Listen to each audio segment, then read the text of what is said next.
Waalaikumsalam warahmatullahi wabarakatuh. Saya sapa dulu Ibu narasumbernya, pas sudah hadir Ibu Helen Patraliza dan Ibu Winar Suci Rahayu. Siap. Oh, alhamdulillah. Bisa kita mulai ya Bu acaranya ya Bu, Ibu Helen dan Bu Winar? Ya, siap. Ya, bisa. Oke, siap.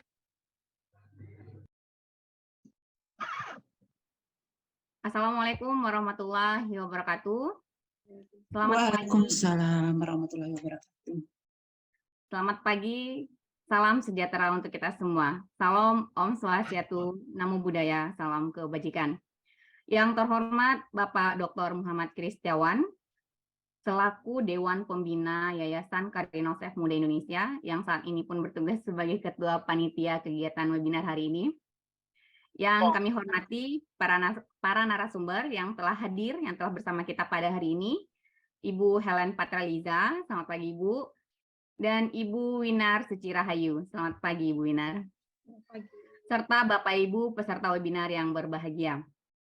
Alhamdulillah, puji syukur kita panjatkan kehadirat Tuhan Yang Maha Esa, karena berkat rahmat-Nya kita dapat berkumpul secara virtual pada hari ini dengan sehat, dengan keadaan sehat walafiat. Salawat beriring salam, tak lupa kita haturkan kepada Nabi besar kita Muhammad Sallallahu Alaihi Wasallam. Saya Elsa Fiona selaku Master of Ceremony akan memandu acara kita pada hari ini. Demi khidmatnya acara ini, marilah kita buka dengan membacakan lafaz basmalah. Bismillahirrahmanirrahim.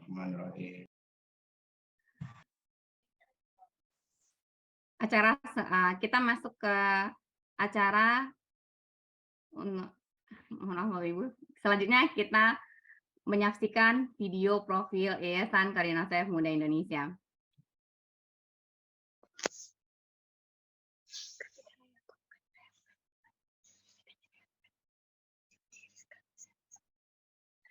Bapak Yusri bisa.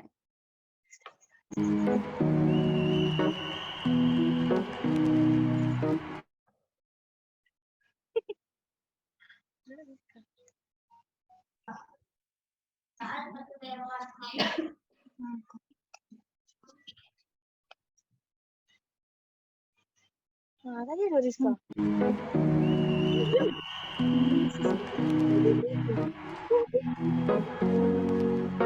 Here's to the ones that we got. Cheers to the wish you were here, but you're not. Cause the drinks bring back all the memories of everything we've been through. Toast to the ones here today. Toast to the ones that we lost on the way. Bring back all the memories, and the memories bring back your. There's a time that I remember when I did not know no pain, when I believed in forever and everything would stay the same.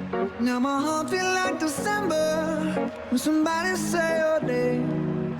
Cause I can't reach out to call you, but I know I will one day. Yeah. Everybody hurts sometimes, everybody hurts someday. Yeah, yeah. But everything gon' be alright. Gonna raise a glass and say, hey. Here's to the ones that we got. Cheers to the wish you were here, but you're not. Cause the drinks bring back all the memories of everything we've been through. Toast to the ones here today. Toast to the ones that we lost on the way. Cause the drinks bring back all the memories, and the memories bring back your. Memories bring back your.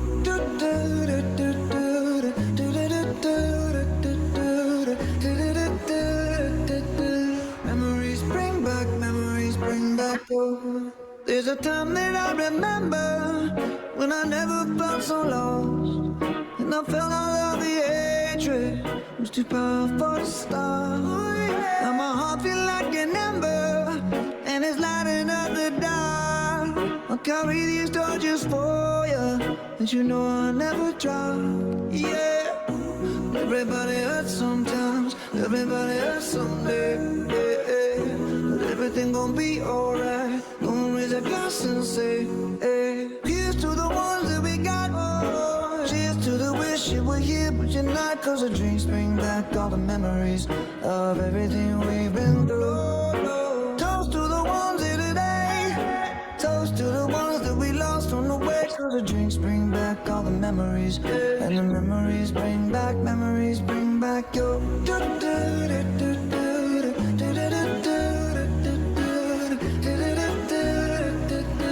Memories bring back your.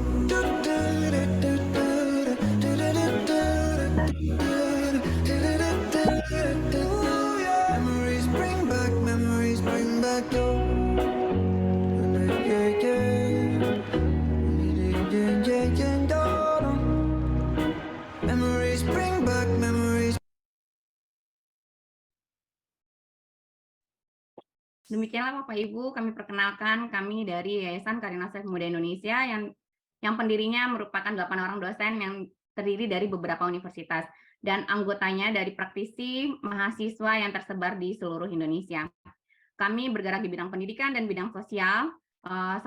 Bidang pendidikan yang telah kami laksanakan berbagai webinar yang kami selenggarakan dalam setiap minimal satu kali dalam sebulan, dan kegiatan sosial seperti memberikan dana bantuan sosial, dana gempa kepada masyarakat yang membutuhkan. Semoga kami tetap bisa memberikan kontribusi untuk masyarakat, untuk negara ini. Baiklah, kita lanjut ke acara selanjutnya, menyanyikan lagu Indonesia Raya.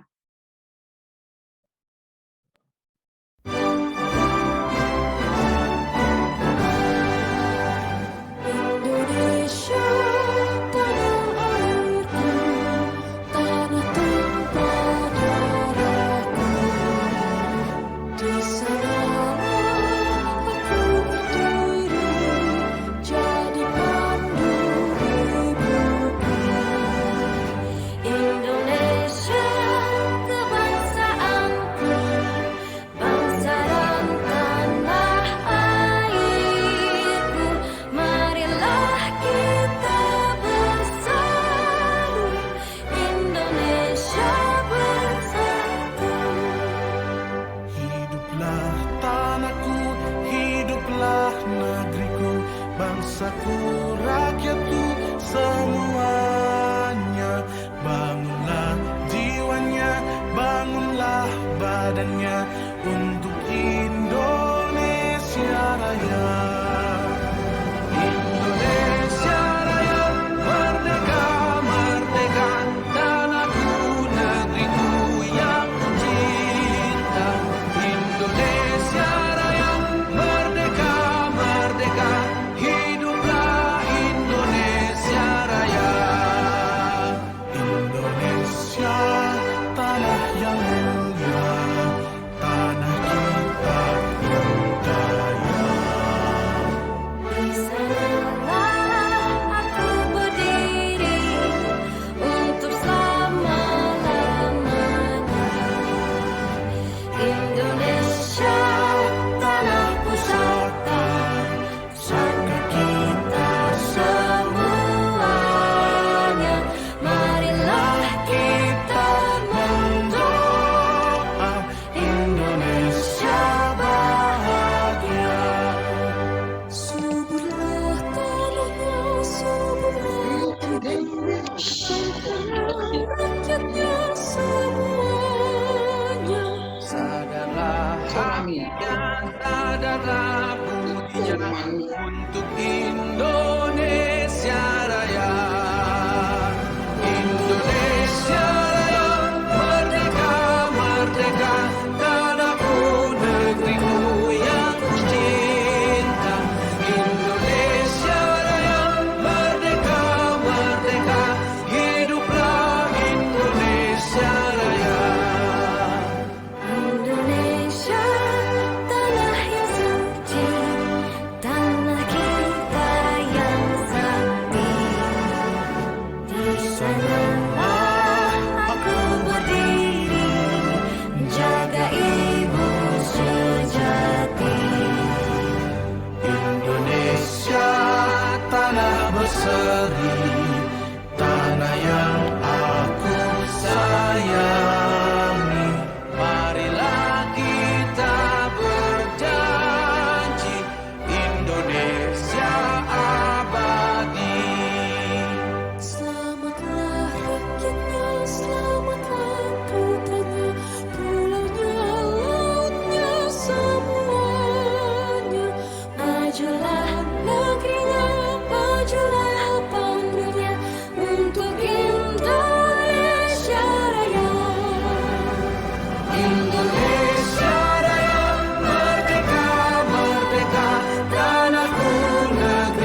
acara selanjutnya. Laporan Ketua Panitia. Kepada Bapak Dr. Muhammad Kristiawan dipersilahkan. Baik, terima kasih Mbak Elsa Fiona. Terdengar suara saya? Terdengar, Pak? Assalamualaikum warahmatullahi wabarakatuh. Waalaikumsalam warahmatullahi wabarakatuh. Selamat datang Ibu narasumber ya, ada Ibu Helen Patraliza. Bagaimana kabarnya Bu? Suaranya belum dibuka. Alhamdulillah Pak, sehat. Terima kasih. Baik, alhamdulillah. Kemudian ada Ibu Winar Suci Rahayu. Selamat pagi Bu. Pagi. Baik, alhamdulillah bisa berjumpa di pagi ini ya. Iya. Kemudian di sini juga ada Ibu Dr. Melati Vintia Riasari ya. Selamat datang Ibu Doktor. Kemudian ada Ibu Kandidat Dr. Susilawati. Kemudian ada Ibu Dr. Samsila Yurni ya.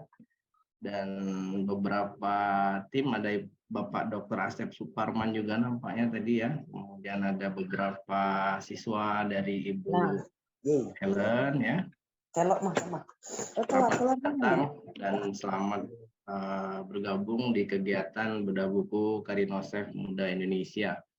Baik, saya Muhammad Kristiawan.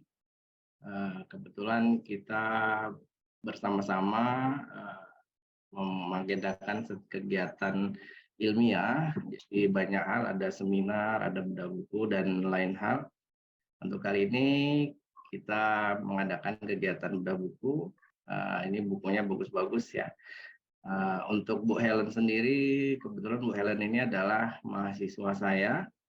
Mungkin sebentar lagi juga akan meraih gelar Magister Pendidikan. Kemudian saya perkenalkan ini Bu Winar Suci Rahayu ini kebetulan teman saya di S1 dulu.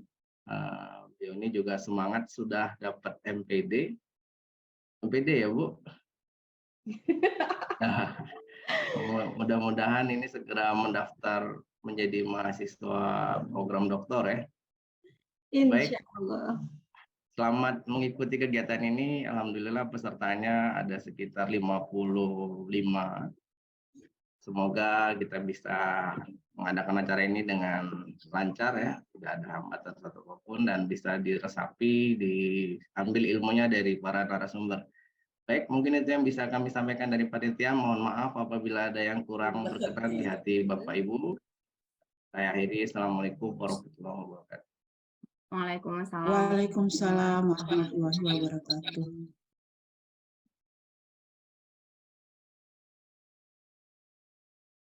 Suaranya Bu. Selanjutnya pembacaan doa. Doa akan dipimpin oleh Saudara Yusri. Kepada Yusri dipersilahkan. Baik. Izinkan saya memimpin doa dengan secara Islam. Bapak Ibu hadirin sekalian, mohon berkenan untuk menyesuaikan sesuai dengan keyakinan masing-masing.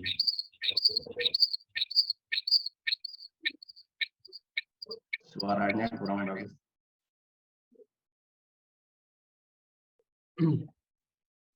Gimana sekarang Pak? Sudah terdengar? Baik. Baik. A'udzubillahi minasyaitonirrajim. Bismillahirrahmanirrahim. Hamdan syakirin, hamdan naimin, hamda yu'afi ni'amahu wa yukafi mazida. Ya Rabbana lakal hamdu kama yanbaghi li jalali wajhikal karimi wa azimi sultanik. Allahumma salli wa sallim ala sayyidina Muhammad wa ala ali wa sahbihi ajmain. Asyhadu an la ilaha illallah wa asyhadu anna Muhammadar Rasulullah. Ya Maliku ya Kudus, kami agungkan namamu, karena hanya Engkaulah Tuhan kami. Hanya kepadamu kami bersujud, hanya kepadamu kami bersyukur, dan hanya kepadamu kami memanjatkan doa. Ya Rahman ya Rahim, hanya kepadamu kami menyembah, dan hanya kepadamu kami memohon pertolongan. Ya Rabbana, hari ini kami berkumpul di sini dalam ruang virtual Zoom meeting ini dalam rangka bedah buku bersama Karinosef Muda Indonesia, berdiskusi, mengurai pikir untuk memberikan sumbangsih terbaik bagi bangsa ini. Karenanya ya Allah, lancarkanlah acara kami, berkahilah, penuhilah pertemuan ini dengan kebaikan dari awal hingga akhir nanti. Bukalah pikiran kami, lenturkanlah lidah kami, dan berikanlah kepada kami ide-ide cemerlang untuk bangsa kami ini. Ya Allah yang maha mengetahui yang gaib, bimbinglah kami dengan hidayah-Mu, berkahilah kami selalu dengan takdir-Mu, dan jadikanlah hati kami selalu ridho dengan pemberian-Mu. Rabbi srahli sadri, wa yasirli amri, wahlul uqdata min lisani, yafqahu qawli. Ya Tuhanku, lapangkanlah dadaku, dan lancarkanlah lidahku, serta mudahkanlah urusanku. Allahumma arinal haqqa haqqa, warzuqna tiba'a, wa arinal batila batila, waj'na tinaba. Ya Allah, tunjukkanlah kepada kami bahwa yang benar adalah benar, dan berikan kepada kami kekuatan dan kemampuan untuk menjalankannya. Serta tunjukkanlah bahwa yang salah adalah salah, dan berikan kami kekuatan dan kemampuan untuk meninggalkannya. Rabbana atina fid dunya hasanah wa fil akhirati hasanah wa qina azabannar. Ya Allah ya Tuhan kami, limpahkanlah kepada kami kebahagiaan di dunia dan di akhirat, dan hindarkanlah kami dari azab api neraka-Mu. Wa sallallahu ala Muhammadin wa ala alihi wa sahbihi ajmain. Subhana rabbika rabbil izzati amma yasifun, wassalamun alal mursalin, walhamdulillahi rabbil alamin.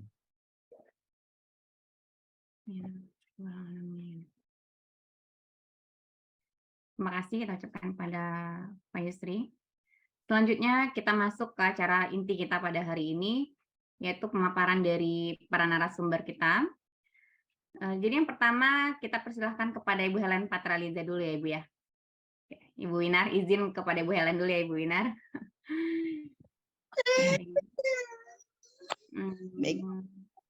Terima kasih Mbak Fiona. Apakah suara saya bisa didengar? Bisa Ibu. Sebelum Ibu mulai kami sampaikan dulu CV Ibu ya Bu, sebentar. Ya, makasih Mbak Fiona. Oke. Baik, Ibu Helen Patraliza.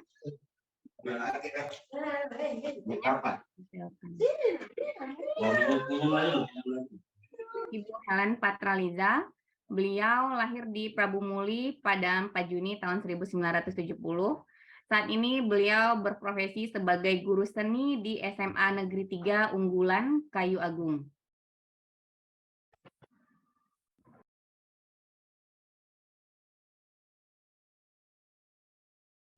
Beliau menempuh studi Diploma 3 Seni Tari IKIP Padang pada tahun 1990, kemudian melanjutkan S1 Seni Tari Universitas PGRI Palembang pada tahun 2011, dan saat ini sedang menempuh studi S2 Magister Pendidikan di Universitas PGRI Palembang. Pengalaman mengajar, beliau pernah mengajar di SMA Negeri 7 Padang pada tahun 1992, pernah mengajar di SMP Sumatera Selatan Jaya, pernah di SMA Bina Warga 1 Palembang, pernah menjadi guru bantu di SMP Negeri 9 pada tahun 2003, dan saat ini pegawai negeri sipil di SMA Negeri 3 Unggulan Kayu Agung. Beliau sangat produktif sekali, telah menghasilkan beberapa buku. Yang pertama buku Solo Self Love, kemudian ada buku antologi cerpen, puisi, artikel, dan novel. Karya seni yang telah beliau hasilkan, yang telah beliau ciptakan, lagu Mars SMA Negeri 3 Unggulan, lagu Himne SMA Negeri 3 Unggulan, lagu Guruku, Tari Dua Putri Berambut Emas, Tari Komikal, dan Tari Cauwe. Prestasi beliau, pertama sebagai penulis favorit runner-up versi Dedit Publishing, penulis favorit challenge 5 hari bercerita, banyak juga prestasinya Ibu luar biasa. Juara 3 Cerpen Kalana Publisher, dan Bapak Ibu bisa lihat di sini ya, sangat banyak sekali prestasi beliau. Kemudian beliau karya literasi ada 26 buku, ada 26 dan berbagai ciptaan lagu yang telah saya sebutkan tadi. Baiklah, langsung saja kita persilahkan kepada Ibu Helen untuk menceritakan bukunya. Persilakan Ibu.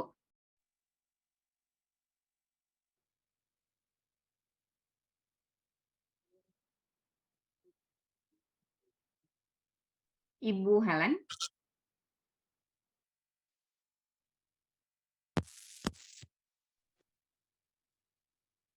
Ibu Helen Patraliza, Ibu bisa mendengar saya, Ibu?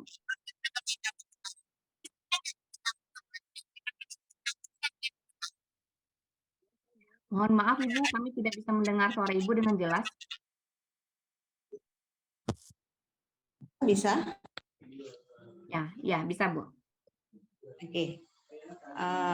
Baiklah, sebelum saya memaparkan tentang buku kedua saya sangat berterima kasih atas kesempatan yang diberikan kepada Yayasan Karinosep Muda Indonesia, yang mana sebenarnya saya juga sempat karena jujur ini buku kedua saya sedang proses layout dan ISBN. Jadi Mbak Fiona, ini buku saya itu belum selesai sebenarnya. Ya, Bu. Ya, dan juga kata pengantar dari, insya Allah nanti saya minta kata pengantar dari gubernur, insya Allah. Ya, karena suratnya sudah nyampe ke protokoler. Dalam kesempatan ini, buku yang saya buat yang kedua ini masih real ceritanya, bukan ini ya sifatnya novel seperti hayalan, kisah cinta remaja, tidak, tapi ini memang benar-benar yang saya alami.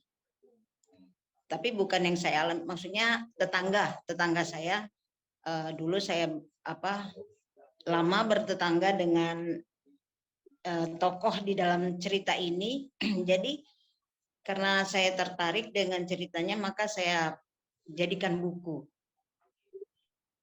Walaupun sekarang saya sudah tidak tahu lagi kabar mereka, tapi setidaknya saya ingin membuatkan cerita ini dalam bentuk buku agar bisa menginspirasi, terutama bagi mereka yang mungkin pernah terjerumus di dalam lembah hitam.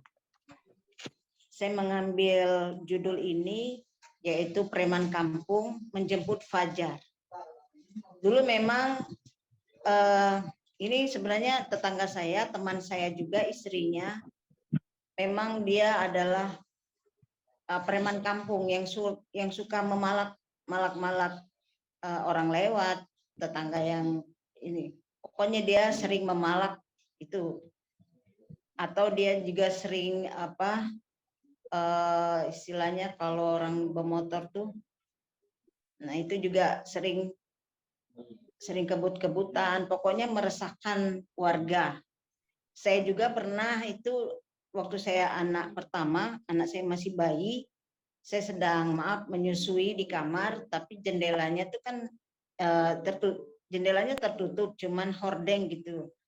Dan hordeng saya tuh dibuka paksa sama dia, ini namanya Doni, tapi nama samaran, sebenarnya nama dia Raden karena orang Palembang. Jendela saya itu dibuka paksa, saya kan jadi malu karena saya sedang menyusui. Secara tidak sadar, suami saya pulang kerja, saya melapor bahwa tadi si Raden membuka jendela sedangkan saya sedang menyusui. Alasannya dia mau minta bayaran uang sampah dan jaga malam. Tapi kan setidaknya kan dia bisa assalamualaikum atau apa dengan bahasa yang halus dan sopan. Ya karena mungkin dia preman tadi, jadi dia tidak ada sopan-sopannya. Akhirnya suami saya marah, dia sambangi ke rumahnya, dan suami saya itu langsung mukul dia. Tapi alhamdulillah dia tidak melawan karena dia langsung minta maaf karena memang dia salah. Dia tidak assalamualaikum lagi, langsung membuka tirai jendela dan melihat saya dengan anak saya lagi menyusui. Kan itu kan buat saya malu. Nah, singkat cerita, novel ini menceritakan tentang kisah Doni dan Eliza yang secara tidak sengaja bertemu di rumah Pak RT. Pak RT itu adalah eteknya Eliza. Nah, si Doni ini ke rumah eteknya karena eteknya sedang memesan kue. Sedangkan ibunya Doni adalah pedagang kue yang sangat laris. Jadi eteknya Eliza itu mau arisan, jadi menitip kue pada ibunya Doni. Secara kebetulan yang menyambut Doni di rumah eteknya adalah Eliza, maka mereka kenalan. Singkat cerita mereka ada tumbuh rasa saling cinta begitu, dan identitas Doni ini disembunyikan karena kalau ketahuan sama Eliza, tidak mungkin Eliza mau karena Doni ini adalah preman besar di kampung, walaupun itu preman kampung, tapi kan pasti Eliza tidak akan suka dengan dia.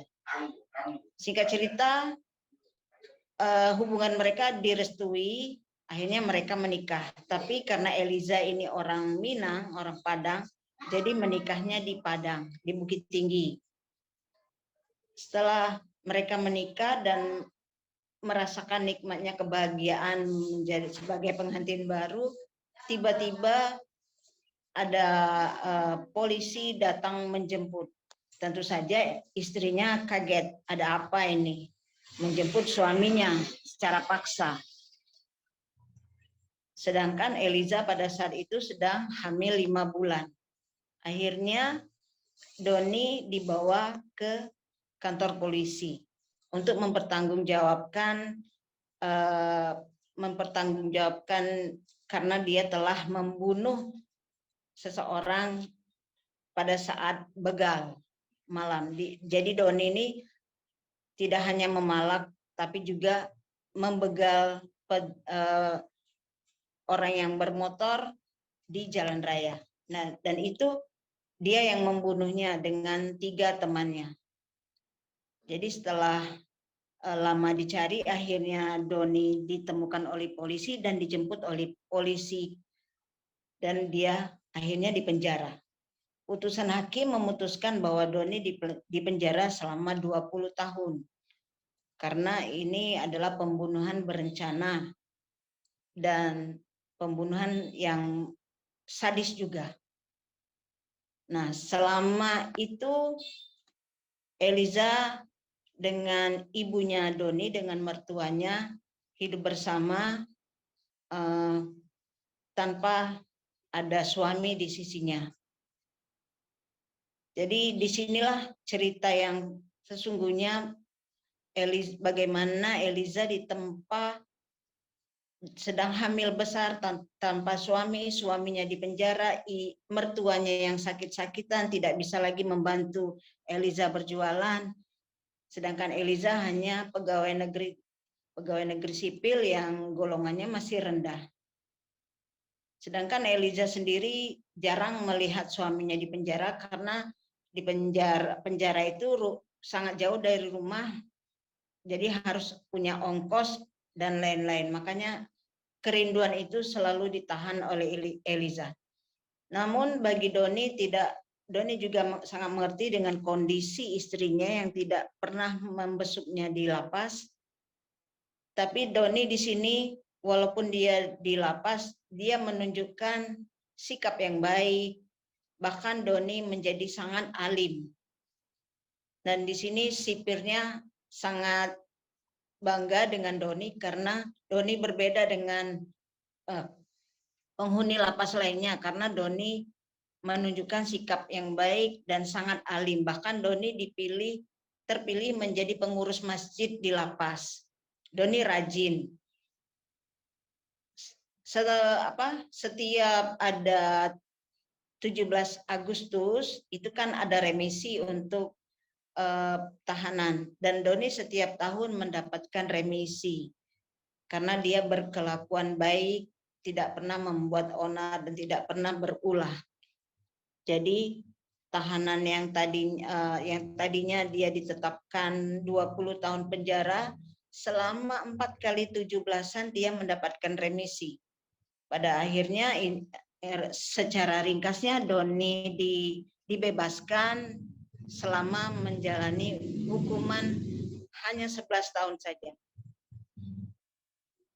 Dan bukan main bersyukurnya Doni karena Doni bisa menghirup udara bebas. Namun tidak sampai di situ saja, dia masih mendapat tantangan karena dia bebas dari penjara. Yang pertama adalah dicarinya dulu emaknya, istrinya, dan anaknya.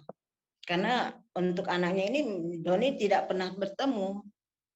Sampai istrinya melahirkan, Doni tidak pernah menemuinya. Jadi pada saat Doni dibebaskan, Doni masih mencari kemana ibunya, kemana istrinya, kemana anaknya. Karena rumah yang ditempatinya itu sudah dijual oleh emak untuk menghidupi keluarga kecilnya. Akhirnya Doni ibaratnya tuh luntang-lantung ya mencari anak dan istrinya.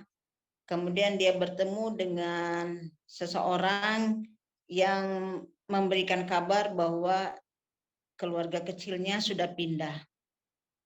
Dan setelah dia mencari kemana-mana, akhirnya dengan diantar eteknya Eliza, maka rumah Eliza atau rumah orang tuanya bisa ditemukan karena dia sudah pindah. Dan di situ terjadi keharuan pertemuan antara Doni, emak, Eliza, dan anaknya. Di situ terjadi keharuan dan siap-siap pembaca membawa tisunya karena saya sendiri yang menulis emosi, mendapatkan emosi yang luar biasa, dan tanpa sadar saya mengetik itu memang gimana ya, kalau seorang penulis mengetik tentang cerita yang dibawakannya, apalagi ini suatu keharuan, ada ininya juga apa tantangan-tantangan, saya kadang-kadang menangis sendiri juga menulis ini. Bisa dibayangkan pertemuan yang sudah lama tidak pernah bertemu dengan emak, dengan istri, dengan anak, akhirnya mereka dipertemukan. Sudah bisa dibayangkan bagaimana harunya. Bahkan anaknya pun tidak mengenal itu kalau itu adalah ayah kandungnya. Singkat cerita, Doni merasa tidak percaya diri karena dia dulu dianggap sebagai preman dan adalah mantan narapidana. Dia bingung apa selanjutnya yang harus dilakukan untuk kelangsungan hidupnya bersama keluarga kecilnya. Akhirnya Doni memutuskan untuk berjualan bakso. Tapi karena rakyat takut dengan mantan narapidana, dia berjualan bakso kadang-kadang pulang tidak ada membawa hasil. Karena mereka belum percaya 100% dengan Doni. Tapi untunglah petugas masjid yang kenal Doni, karena Doni sekarang sudah alim, sudah bertobat, dia membesarkan hati Doni. Dia memberikan semangat kepada Doni. Dan Doni juga diangkat sebagai pengurus masjid di tempatnya, di dekat rumahnya. Dan Doni tidak putus asa, Doni tetap berjualan walaupun kadang-kadang jualannya tidak pernah habis. Tapi karena keyakinan dia, sedikit-sedikit dia telah mendapatkan pelanggan yang tetap. Dan hal ini pun didengar oleh musuhnya Doni, yaitu korban dari yang anaknya tadi dibunuhnya. Jadi karena terdengar bahwa Doni sering berjualan di pertigaan simpang masjid, akhirnya keluarga korban mengatur siasat untuk membalas dendam dengan menyewa pembunuh bayaran. Jadi mereka sudah berencana untuk menghabiskan Doni.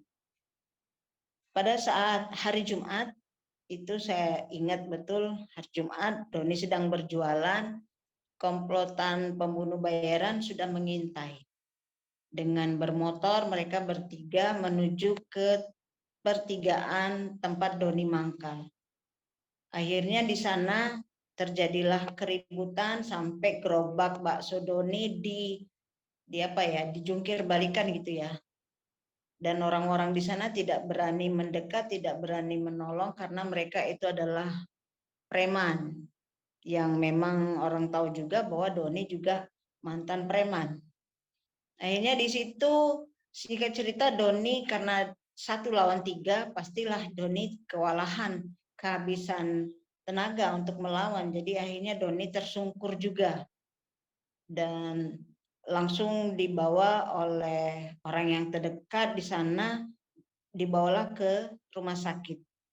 Sampai di rumah sakit dan Doni koma, dan Eliza sama emak sama anaknya juga shock melihat suami tercinta terkapar di ICU.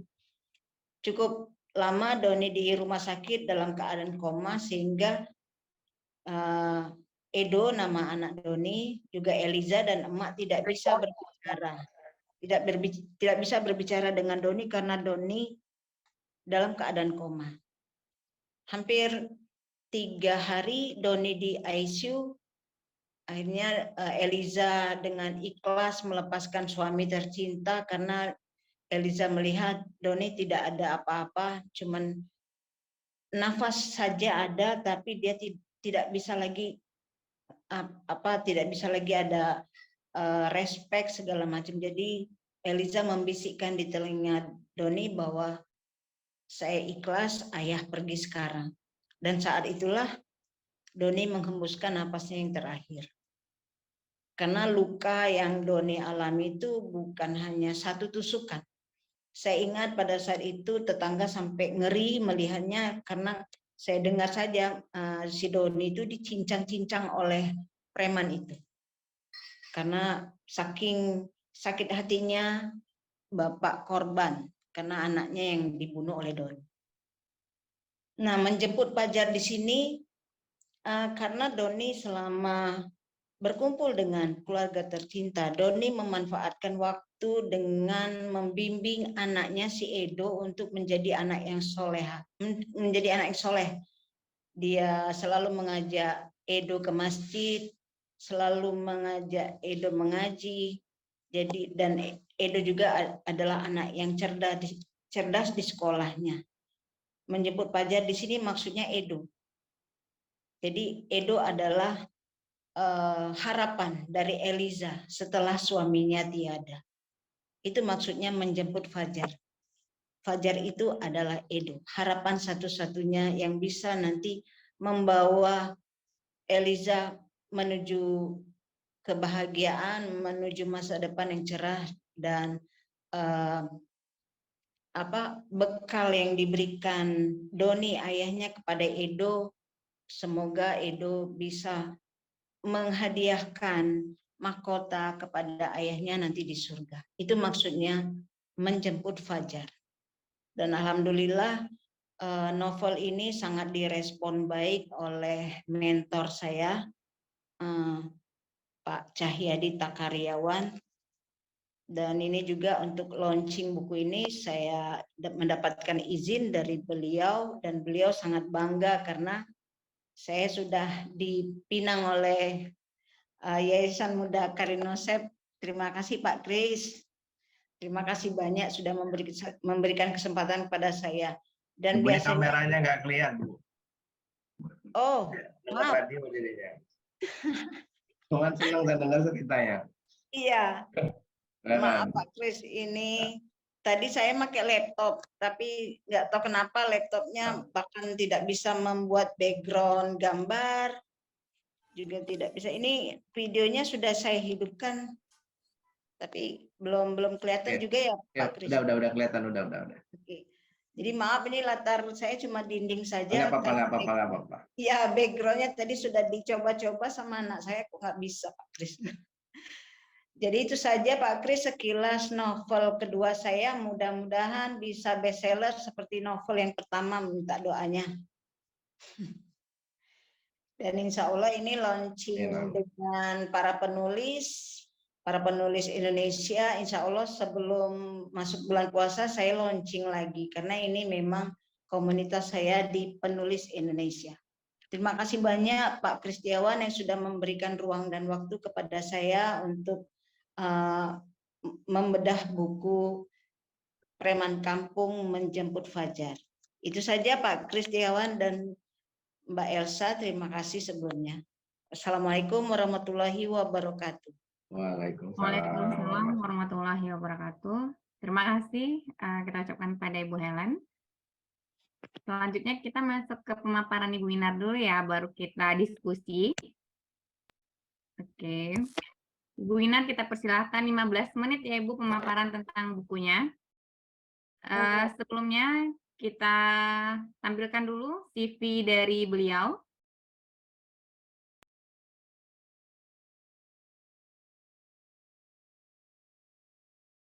Baik, narasumber kita yang kedua yaitu Ibu Winar.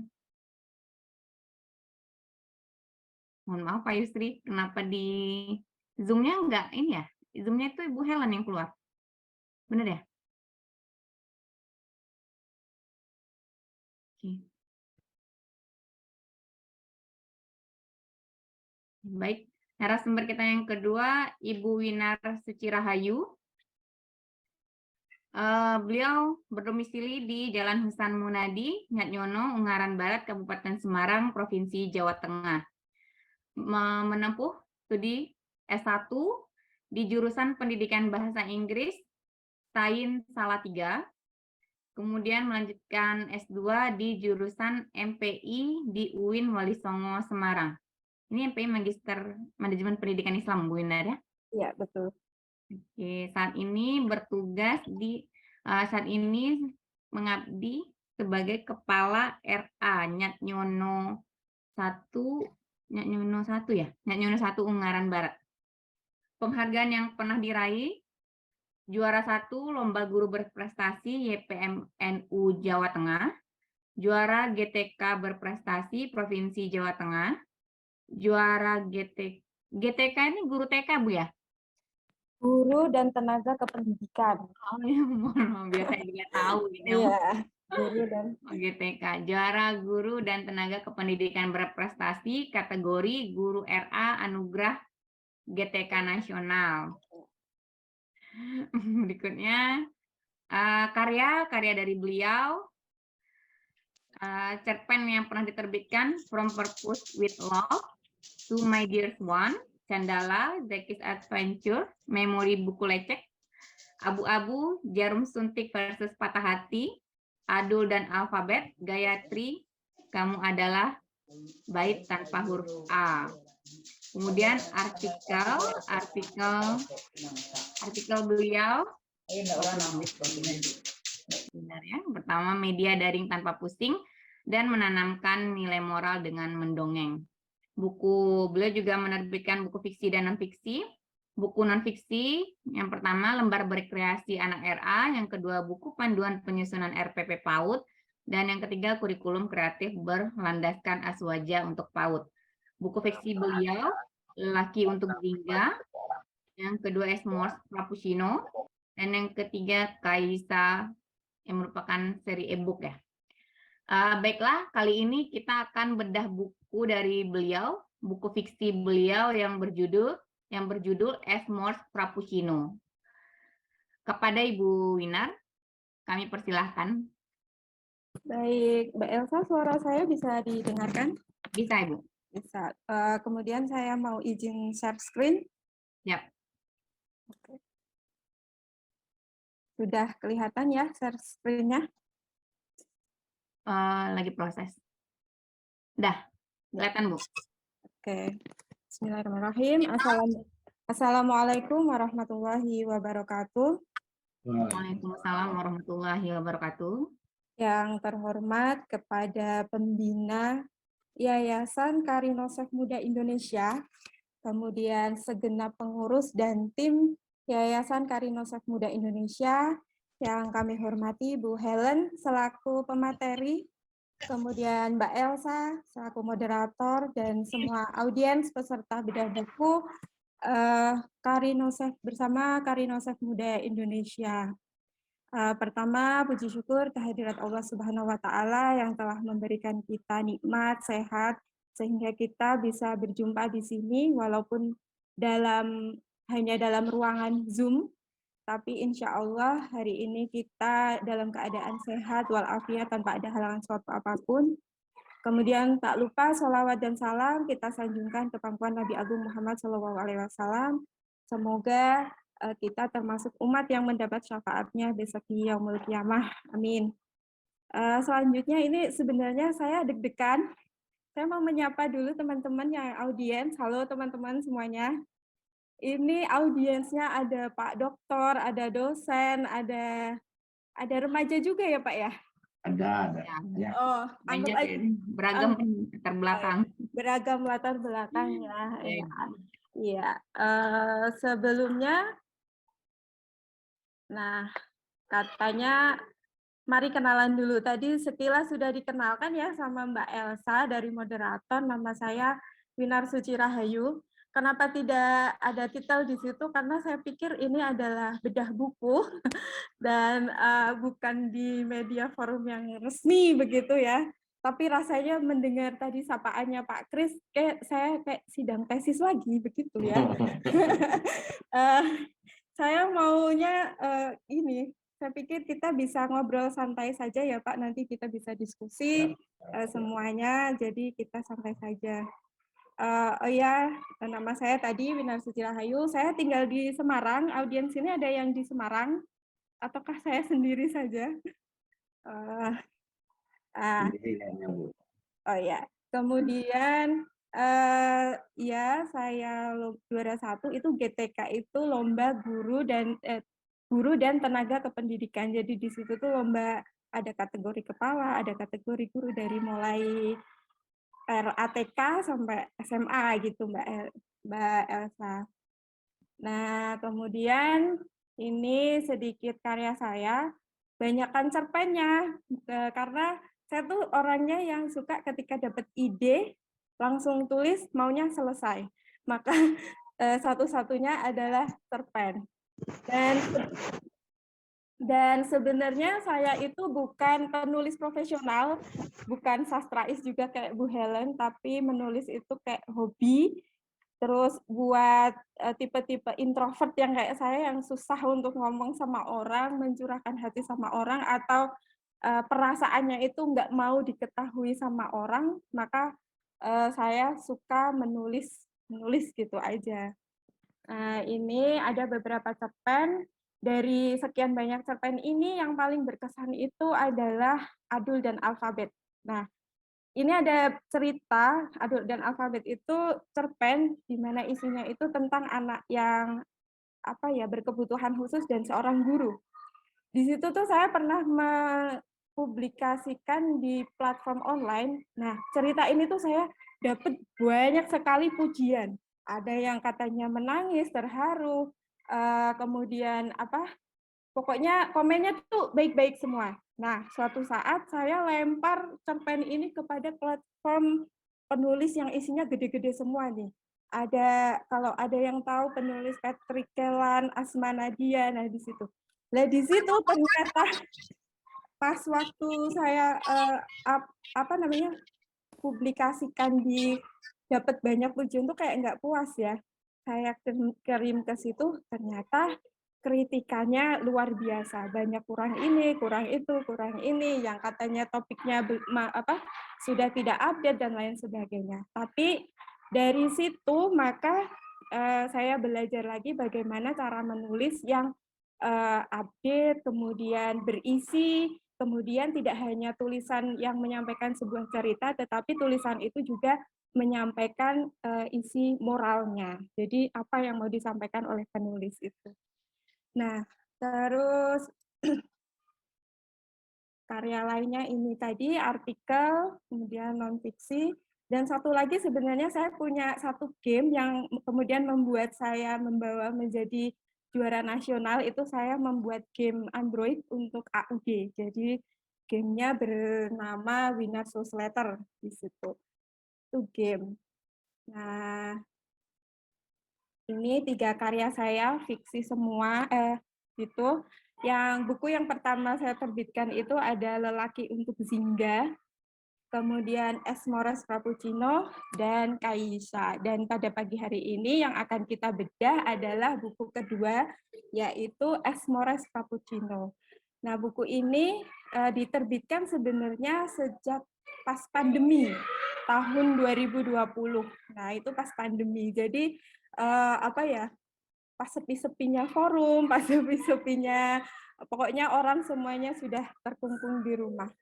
Nah, platform buku-buku saya ini sebenarnya sudah dipubliskan di media platform online, ada di Wattpad. Jadi pembaca saya itu kebanyakan malah bukan dari lingkungan saya, jadi bukan dari lingkungan akademisi, bukan dari lingkungan guru, bukan dari teman-teman saya, tapi malah orang-orang luar yang kayaknya belum mengenal begitu. Selanjutnya ini Es Mores Frappuccino. Saya mau tanya dulu nih teman-teman, ada yang penggemar Starbucks nggak ya? Ada. Ada. Oh ya, Pak Kris ini langganan ya. Langganan ya. Nah, Mbak Elsa itu sering juga tuh, Pak Oh, Nifriansa. Janji jiwa sekarang pindah. Oh, itu lebih murah. Banyak yang suka ngopi di sini, Mbak Wina. Oh iya. Ya, kopi sini. Plus minus. Oh, Iya, iya. ada kopi. Lanjut. Jadi Es Mores Frappuccino itu ide awalnya adalah nama salah satu menu di Starbucks Cafe. Ya, jadi Es Mores Frappuccino itu di situ. Jadi kalau dulu tuh di Semarang dekat kampus saya di UIN Walisongo itu maju dikit itu daerah BSD itu ada Starbucks. Saya sering nongkrong di situ, bikin tugas di situ. So elit ya Pak Kris, padahal dulu nongkrongnya di warung gitu. Tapi itu adalah salah satu cara untuk bikin tugasnya selesai, jadi pulang ke rumah itu saya sudah tidak harus mengerjakan tugas kuliah lagi karena tugasnya besok akan banyaknya. Jadi ide awal judul Es Mores Frappuccino itu adalah nama salah satu menu di Starbucks. Nah, dari menu-menu di Starbucks itu kadang-kadang itu saya melihatnya out of the box.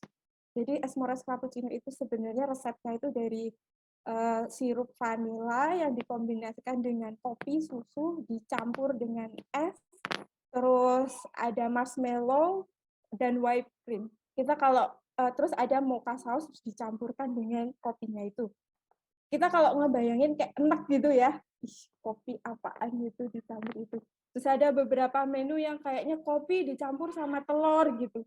Kita ngebayanginnya kayak gitu. Nah, tapi dari resep-resep Starbucks itu kadang-kadang kita itu menemukan out of the box-nya di situ, bisa larisnya di situ. Nah, di buku ini itu apa ya?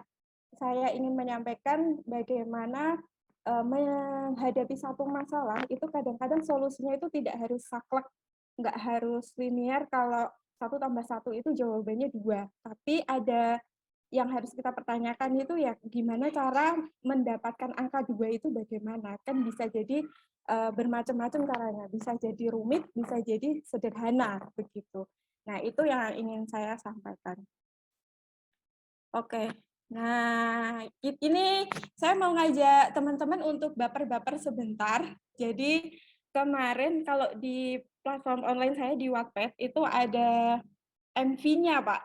Ya, video movie-nya. Jadi saya mau ajak teman-teman untuk baper-baper sebentar melihat video ini sebentar ya. Oke. Bisa dilihat ya?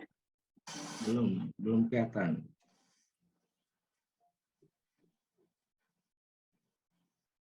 One ya. Share screen-nya mungkin harus belum terlihat. Gimana? Belum terlihat videonya. Apa? Videonya belum terlihat. Oh, Yang di-share masih PowerPoint tadi. oke. Tutup dulu. Sudah kan? Sudah, Pak? Belum masuk, Mbak Wina. Saya tutup dulu ya. Sudah? Belum.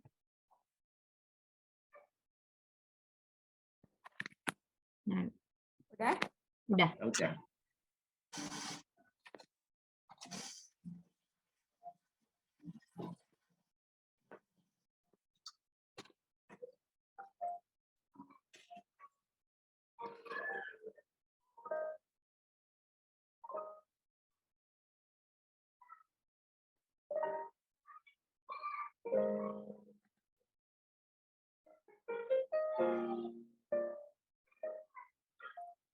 쓸쓸하던 그 골목을 당신은 기억하십니까? 지금도 난 기억합니다. 사랑한단 말 못하고 애태우던 그날들을 당신은 알고 있었습니까? 철없었던 지난 날의 아름답던 그 밤들을 아직도 난 사랑합니다. 철없던 사람아, 그대는 나의 모든 것을 하스려 하나. 무정한 사람아, 수줍어. Dah gitu. Gimana? Pecinta drakor pasti ini ya. Ada yang pecinta drakor atau dracin di sini? Halo? Oh, masih ada di situ? Tidak. Oh, Itu ada yang komen, kasihan yang jomblo katanya Mbak. apa Mbak? Yang jomblo ke bawah ke sana.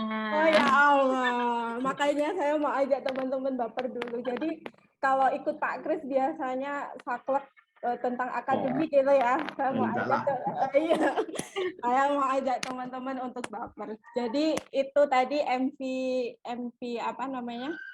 MV dari garis besar headline dari isi Asmores Cappuccino itu. Jadi sebenarnya Asmores itu sendiri bergenre apa namanya? Romance.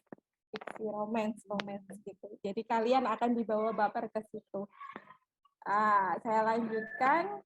Nah, dalam buku yang seperti saya bilang tadi, kalau bisa dalam menulis sesuatu itu ada moral code-nya, apa yang mau disampaikan lewat buku yang kita tulis gitu kan. Nah, dari Asmores Cappuccino ini, saya mau mengajak teman-teman pembaca itu gimana sih cara memecahkan sesuatu problem dengan simple point of view-nya, dari sudut pandang sederhana. Jadi kadang-kadang itu kita menyelesaikan satu permasalahan itu tuh kayak dibikin ribet sendiri gitu loh ya. Aslinya itu ya udah gini aja selesai. Tapi kayak dibikin harus ke sana ke sini. Nah, dari sini dari tokoh yang saya gambarkan itu juga kayak gitu. Ada satu tokoh yang kayak jargonnya itu simple woman with complicated mind gitu. Orangnya tuh sederhana tapi pikirannya ruwet gitu. Harus apa namanya?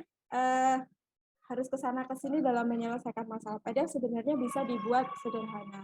Terus yang kedua yang mau saya sampaikan di sini itu gimana sih kita saya mau ajak teman-teman itu mengukur seberapa besar sih kita itu mencintai diri sendiri.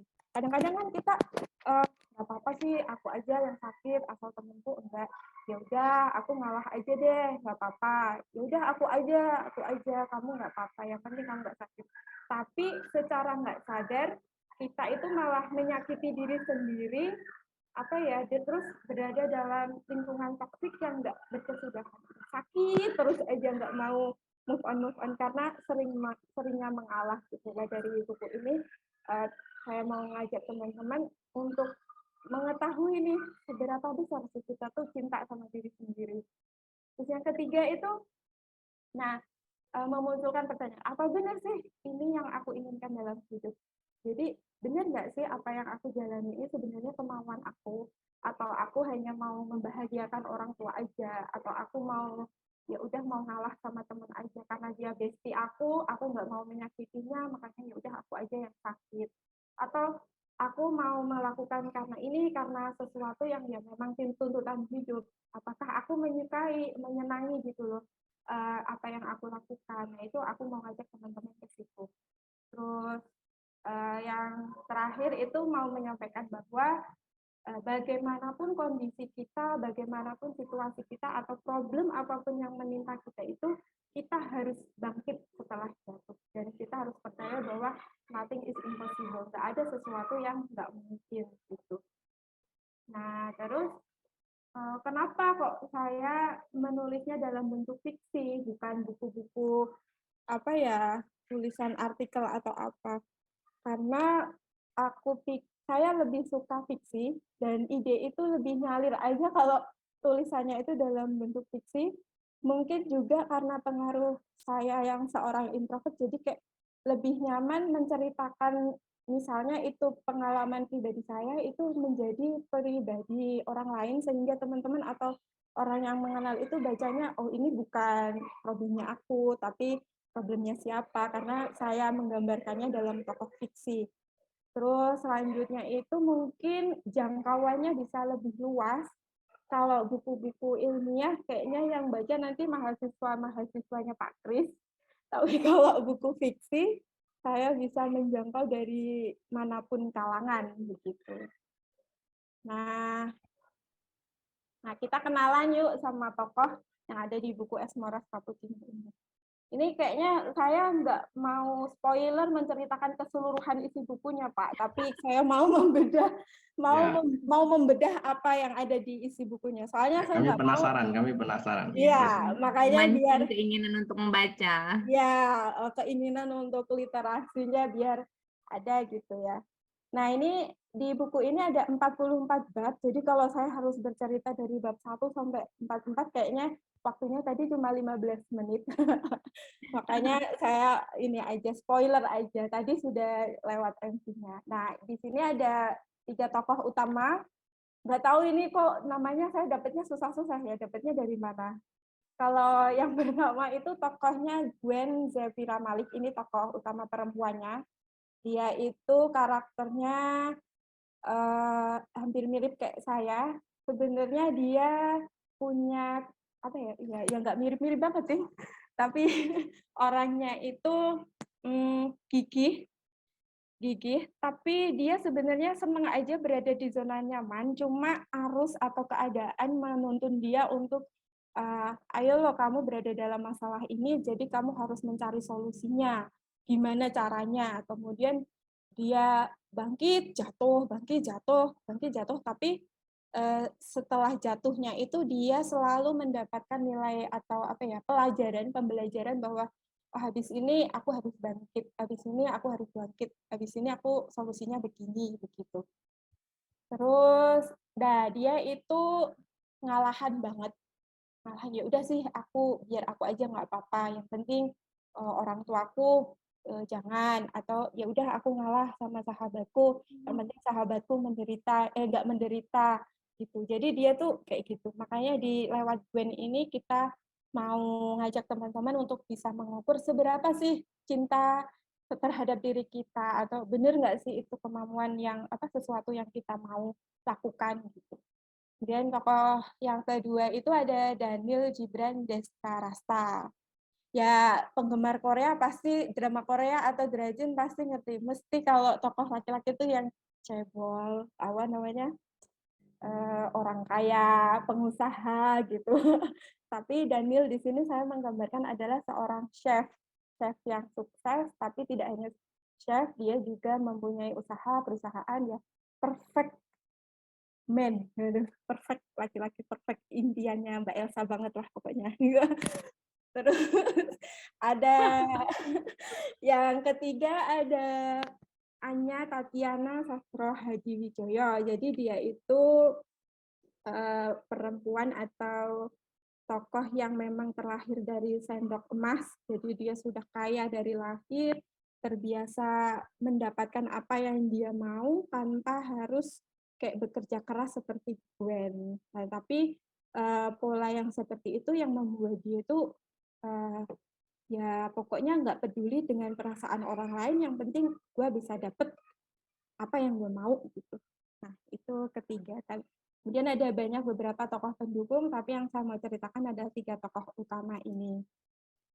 Nah, ini di bab pertama ada Gwen. Jadi karena ada beberapa pesan yang mau saya sampaikan dalam buku ini, maka setiap babnya pasti ada quotes-quotes atau apa ya namanya, pesan-pesan yang terselip di dalam setiap bab. Nah, yang pertama ini Gwen. Jadi bab pertama ini teman-teman akan mendapatkan sebuah sudah konflik duluan. Jadi konflik mulai bab pertama itu sudah ada konflik duluan. Sudah ada spot jantung, sudah ada dibawa ke suasana yang aduh, ini anak perempuan harus bagaimana ini begitu. Nah, tapi di situ Gwen berpikir tadi, pasti ada jalan untuk kita menghadapi semuanya. Nah, itu. Di sini di bab 2. Aku tidak boleh tinggal diam, aku harus melakukan sesuatu. Iya, semuanya tidak akan selesai jika aku hanya meratap tanpa berbuat sesuatu. Kan itu sudah lumrah, banyak diketahui kan, kalau kita ada problem atau ada apa aja, kalau diem aja ya nggak akan selesai, tapi kalau kita mencoba untuk menyelesaikan, pasti berbuat sesuatu, pasti ada jalannya, kita menemukan. Terus ini bab ketiga judulnya Arunika. Jadi di sini tuh saya membuat judulnya itu emang semau gue, kata-katanya kayaknya nggak terstruktur secara sastra banget. Nah, Arunika itu kan senja gitu. Nah, itu juga ada beberapa quotes, ada sedikit sesal dengan apa yang baru saja ia lakukan. Tapi ia merasa akan lebih menyesal jika hanya berdiam diri tanpa melakukan apapun. Jadi maksudnya di sini tuh kadang-kadang jalan yang kita tempuh untuk menyelesaikan masalah itu ada efek negatif atau akan menyakiti orang lain atau apa ya. Tetapi jika enggak jalan itu yang enggak kita ambil, itu ya apa namanya, akan membuat kita tuh lebih nyesel gitu. Ngapain? Jadi nanti masalahnya bisa melebar dan itu akan menambah rasa penyesalan. Nah, itu Arunika. Terus ini bab berapa tadi ya, lupa. Nah, ini di setiap awal bab ini aku selalu kasih kayak apa ya, kayak puisi atau apa sih, penyemangat ya begitu. Kalau puisi ya nggak puisi banget, nanti dikritik Bu Helen yang ahli puisi, ya apa tulisan aja begitu. Terus ada pesan juga. Nah, hidup kan kayak gitu ya, kayak roller coaster ya. Jam segini kita udah hahaha, masih hahaha sama teman-temannya, tapi nanti 3 atau 2 jam kemudian kita nggak tahu. Nah, itu yang dialami oleh Gwen. Terus ini, I'm fine. Nah, ini senang. Hidup memang nggak bisa diatur. Meskipun kita menginginkan sesuatu hal, bukan berarti kita harus memilih hal tersebut. Nah, ini kayak Anya gitu. Jadi, walaupun dia punya semuanya, ya cantik, ya kaya, ya apa orang tua yang hebat, tapi semua dalam hidup itu nggak harus selalu bisa dimiliki gitu. Ada sesuatu yang ya udah kita harus menerima untuk nggak bisa memiliki itu. Kemudian bab selanjutnya pride. Nah, ini bukankah kebohongan hanya sebuah kesia-siaan? Nah, itu beberapa quotes-nya. Terus ini secret. Nah, ini karena apa ya, genrenya bukunya itu fiksi romance. Jadi kayak ada kata-kata gumbalan-gumbalan yang mungkin bisa jadi teman-teman kalau baca ya bisa enek, bisa jadi malah baper atau ke bawah suasana. Nah, ini bab secret, terus rasa. Mereka pikir kadang kebohongan bisa menjadi hal terbaik, tapi kebohongan tetaplah kebohongan. Seluruhnya terasa kecil bisa terungkap. Namun, rasa takut kehilangan membuat kebanyakan orang lebih nyaman menyimpan kebenaran. Jadi, kadang-kadang kita tuh udah nggak apa-apa kita bohong demi kebaikan. Tapi yang mau saya sampaikan di sini, bohong tetap aja bohong. Pasti ada imbas negatifnya, meskipun tujuan kita itu bohongnya untuk kebaikan katanya. Tapi tetap aja kebohongan, ya tetap aja kebohongan.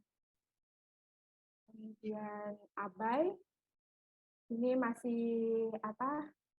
Kata-kata gombalan. Nah, ini unpredictable. Ini salah satu bab yang aku suka. Di sini ada percakapan antara Daniel dan Gwen. Di sini Daniel tuh tanya, kenapa kamu lebih suka langit? Nah, ada nggak sih yang sepuitis-puitis kayak begitu? Nah, kalau Mbak Elsa ditanya, atau Pak Kris ini, suka senja atau langit? Nggak boleh nyontek jawabannya loh, tapi. Oh, aku suka senja. Asik. Anak senja berarti. Kalau Pak Kris, ayo sukanya apa ini? Bingung saya, Mas. Saya belum sampai umur saya jawab. Oh, belum sampai umur. Oh, teman-teman boleh ya menjawab ya? Boleh kan Mbak Elsa ya?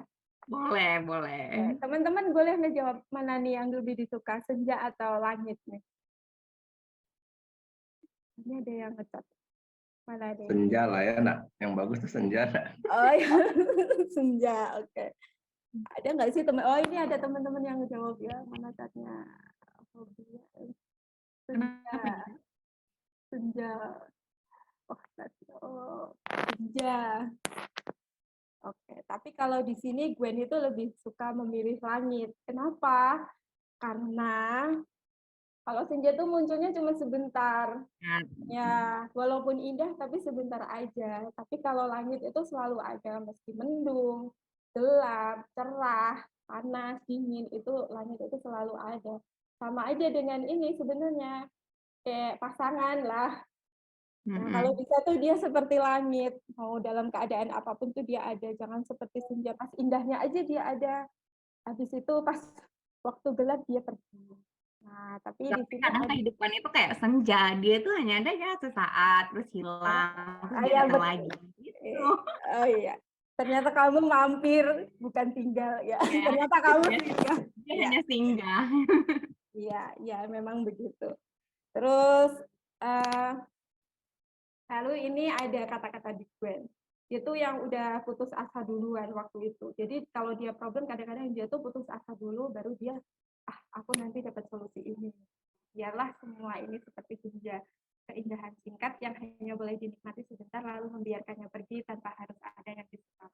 Nyesel nggak Mbak Elsa kalau senjanya pergi? Gimana Mbak Wina? Nyesel nggak sih kalau ditinggal pergi senja? Kalau dia memutuskan untuk pergi ya silahkan. Oh gitu. Teman-teman gimana? Ini suaranya kemana? Jangan-jangan disambil nyuci ini. Oke, selanjutnya ini ada bab terserah. Ini waktu bener-bener aku tuh nggak dapet ide untuk bikin judul, ya udah ditulis aja judulnya terserah. Nah, ini masih gombalan lah, roman. Nah, di bab ini tuh bab yang paling aku suka. Judulnya Giallo Brul. Giallo Brul itu juga salah satu nama menu yang ada di Starbucks gitu. Dari situ tuh di bab ini tuh banyak banget pesan-pesan yang disampaikan. Kayak yang ini kan, nah misalnya ini yang disampaikan Dani. Terkadang kamu memang harus mencoba sesuatu di luar nalar untuk menciptakan sesuatu yang bagus. Nah, ini kayak aku banget sekarang, teman-teman semua. Sebenarnya tuh aku nggak pede untuk melakukan bedah buku di sini, di grup forum yang luar biasa ini. Tapi Pak Kris maksa terus, nggak apa-apa, gini. Soalnya aku tuh nggak pede sama karyanya. Apalagi disandingkan dengan Bu Helen yang seorang penulis yang sudah luar biasa, dan tulisan aku tuh cuma sekedar hobi. Nah, tapi terus ya udah deh, kadang-kadang emang kita harus berbuat gila atau nekat gitu ya. untuk ternyata terus tahu forum ini tuh luar biasa banget. Apa yang dilakukan rekan saya itu ternyata sudah melampaui jauh di atas saya. Terus akhirnya bisa kenal Karinosef juga, bisa sharing juga sama teman-teman, dan bisa belajar banyak juga dari seorang penulis hebat kayak Bu Helen juga tadi. Gitu. Jadi emang kadang-kadang kita perlu nekat ya, nah, perlu melakukan sesuatu di luar nalar untuk menciptakan sesuatu yang bagus itu tadi. Makasih Pak Kris. Ini grill.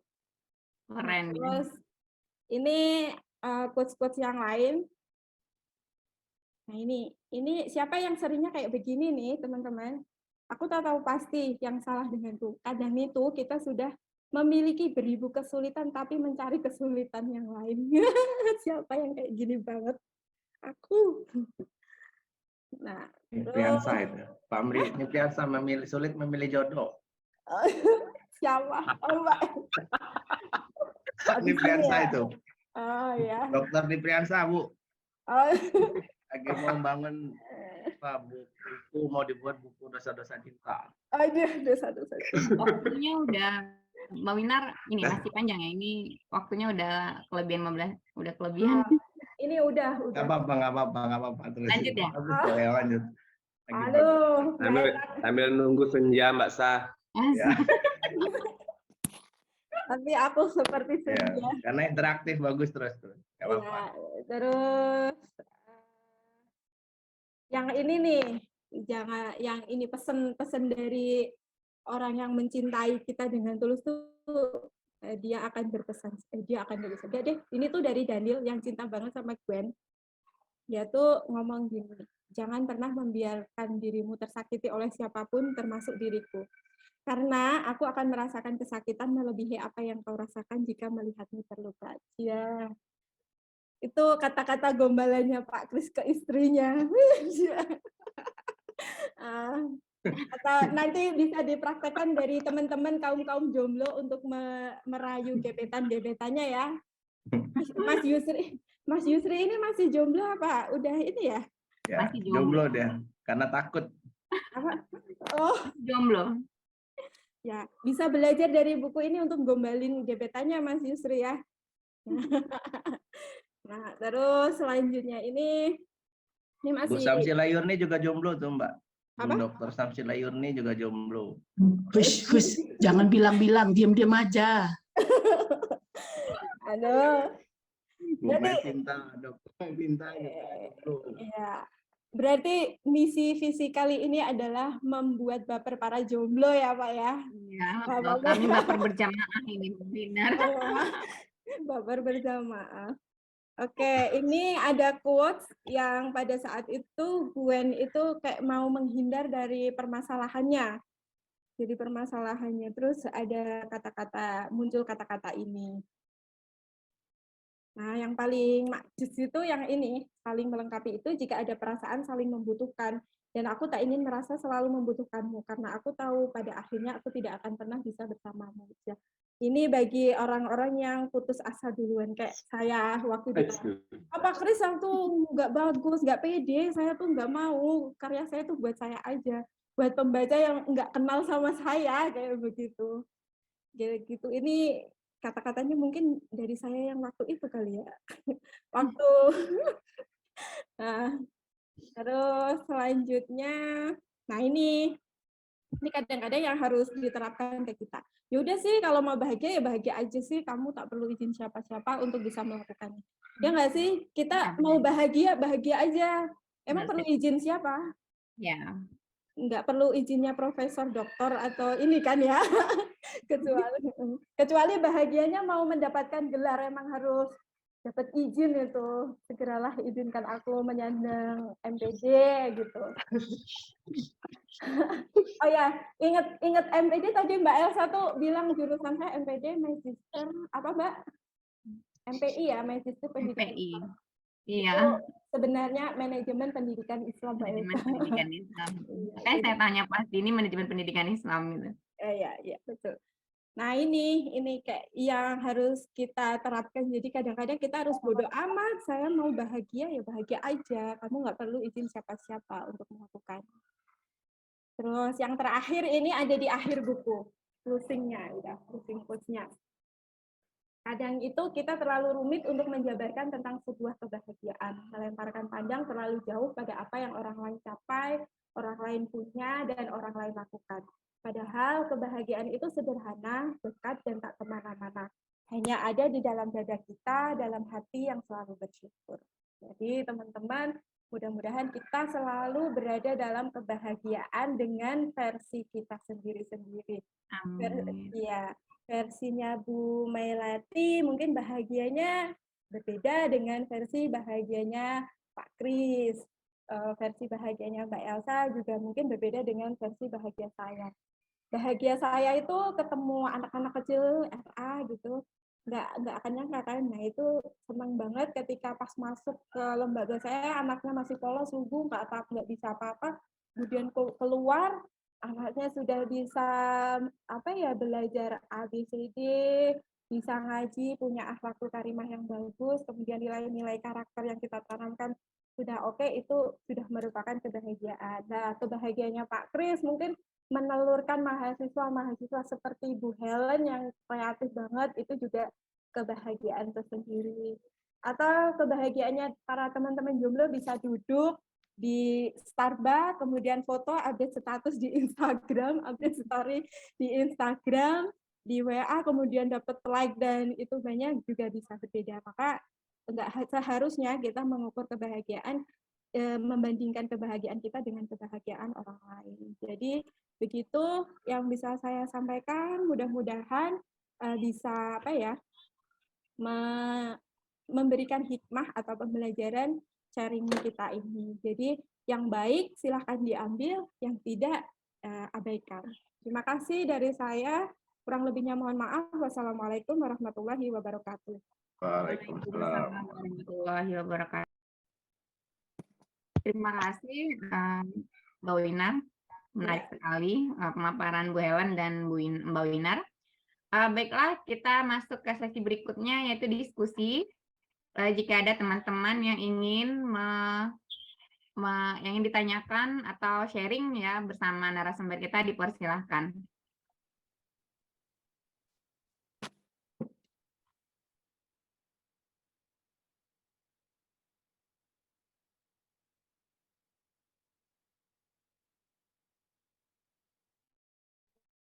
Pak nih Bu Mei, lah.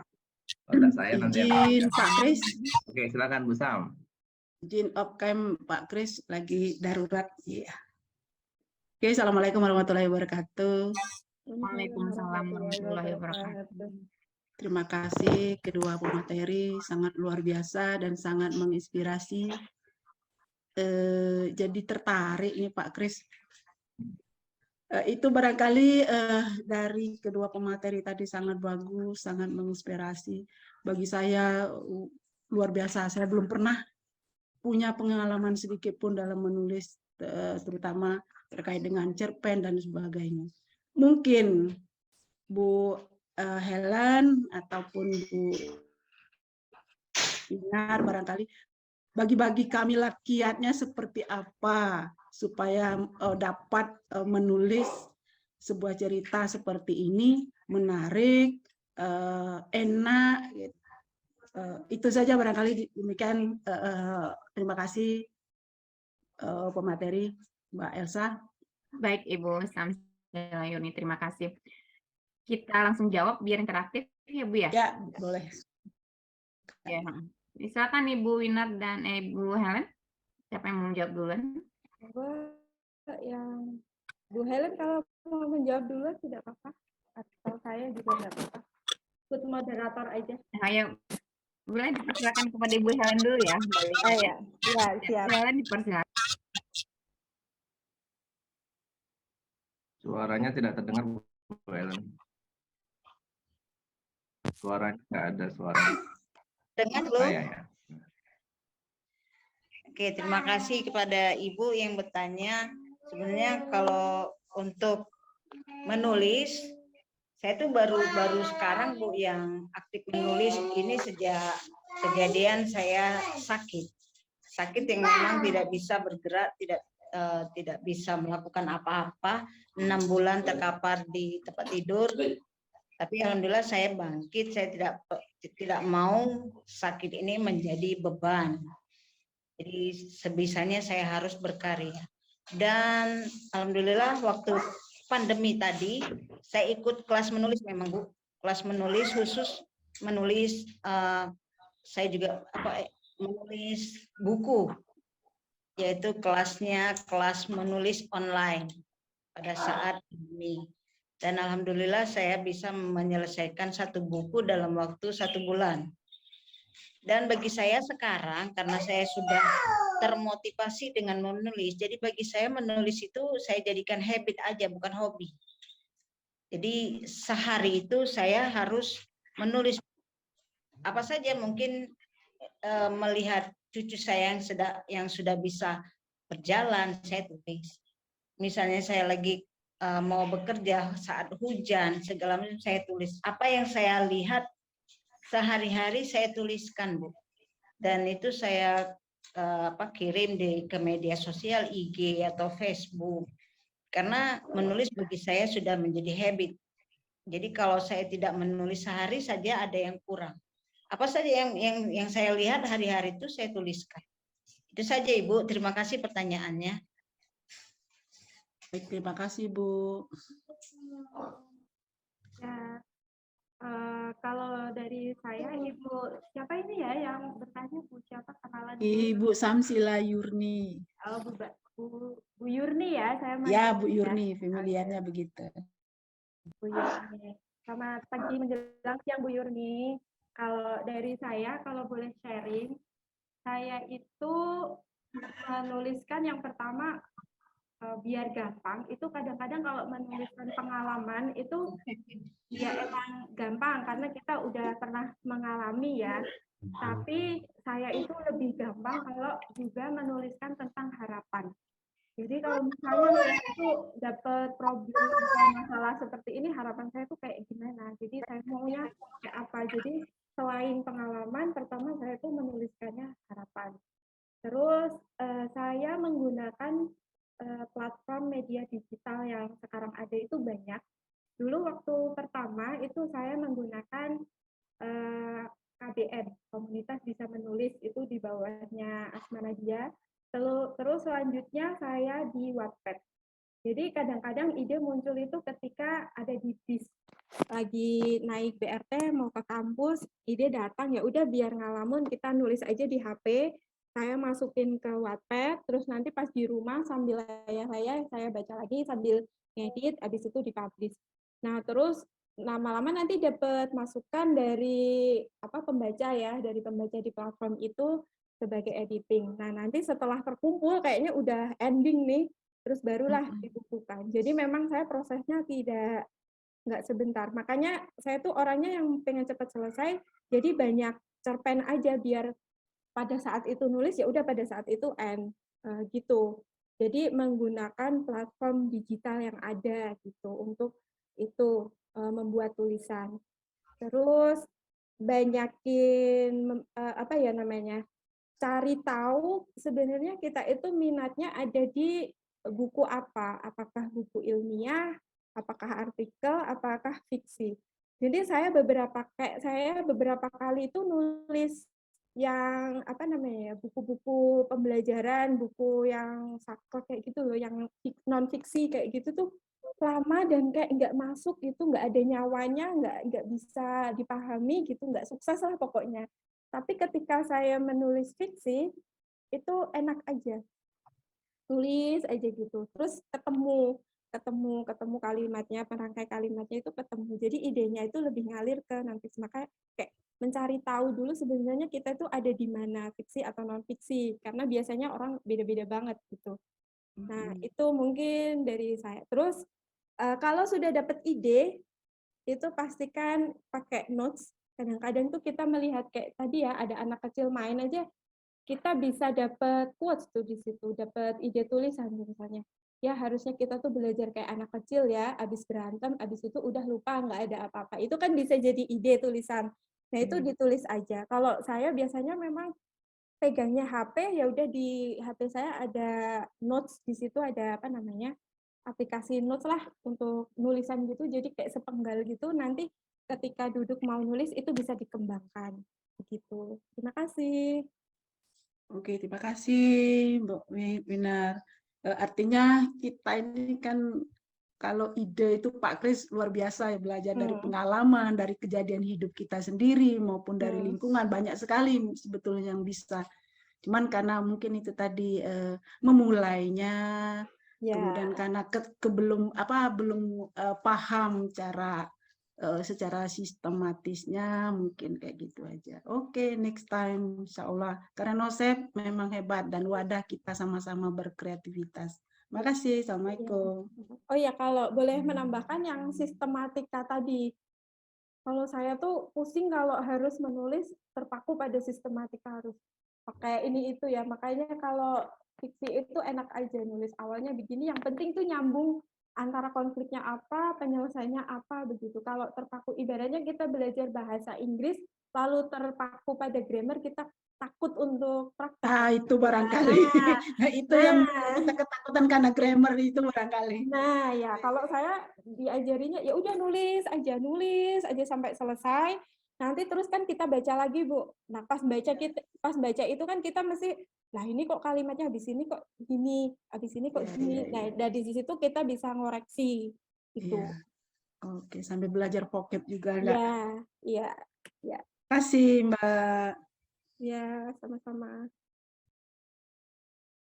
Nambah dikit, Mbak Elsa. Ya, Ibu, persilakan.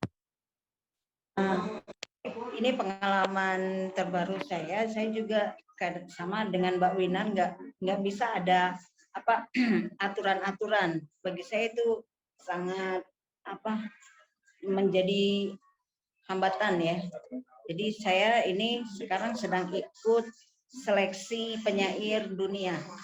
Tadinya ini seleksi penyair ASEAN, tapi karena sudah ada peserta dari Jerman dan Swiss, jadi sudah tingkat dunia.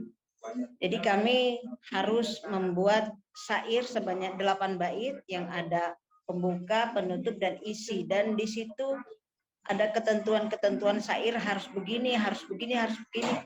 Jadi karena saya dituntut untuk itu, rasanya saya kesulitan sekali membuat syair yang untuk notabene untuk daerah Palembang. Sudah saya coba berkali-kali, saya berikan kepada mentor, dikurasi habis-habisan, dikritik habis-habisan, tapi saya tidak pernah putus asa karena memang tadi terlalu banyak aturan untuk membuat syair. Akhirnya yang ketiga kali saya buat, alhamdulillah lolos dan saya sudah dimasukkan ke grup penyair dunia. Insya Allah nanti buku kami akan tembus ke rekor muri dengan 2.000 halaman. Jadi itu pengalaman yang sangat berharga bagi saya. Jadi dicoba aja, Bu. Jangan takut salah, jangan takut tidak bisa. Pokoknya dicoba. Kalau kita tidak pernah mencoba ya tidak akan pernah bisa. Saja, Mbak. Makasih. Baik Ibu Helen. Terima kasih Ibu Helen dan Mbak Winar. Kita buka pertanyaan diskusi selanjutnya. Jika ada Bapak Ibu, teman-teman, adik-adik siswa, ini saya lihat juga ada pelajar ini di sini tadi dari SMA. Dipersilakan jika ada yang ingin ditanyakan.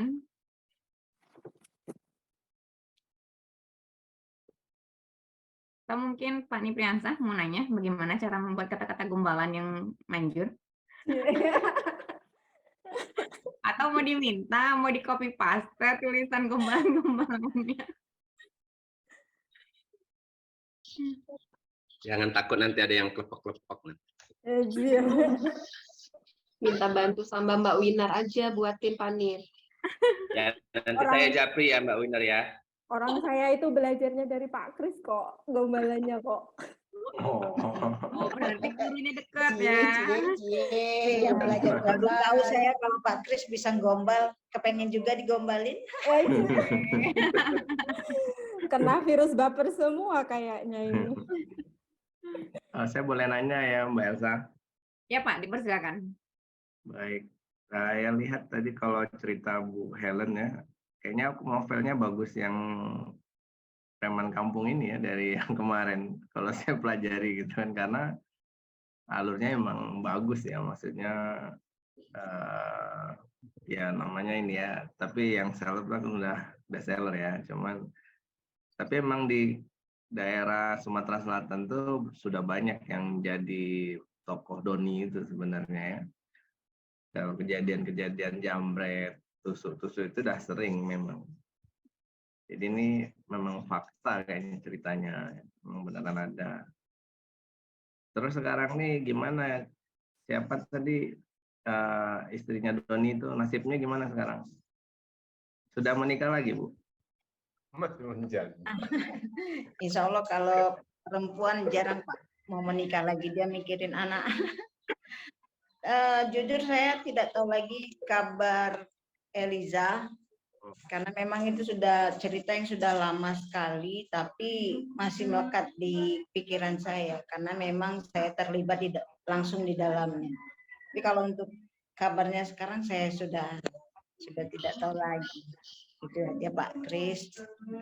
Baik. Pak Kris berniat. Iya, Nah, berniat. ini kan nanya. Menjemput Fajar ini maknanya kan banyak ya. Iya, Fajar buat anaknya atau Fajar buat istrinya kan?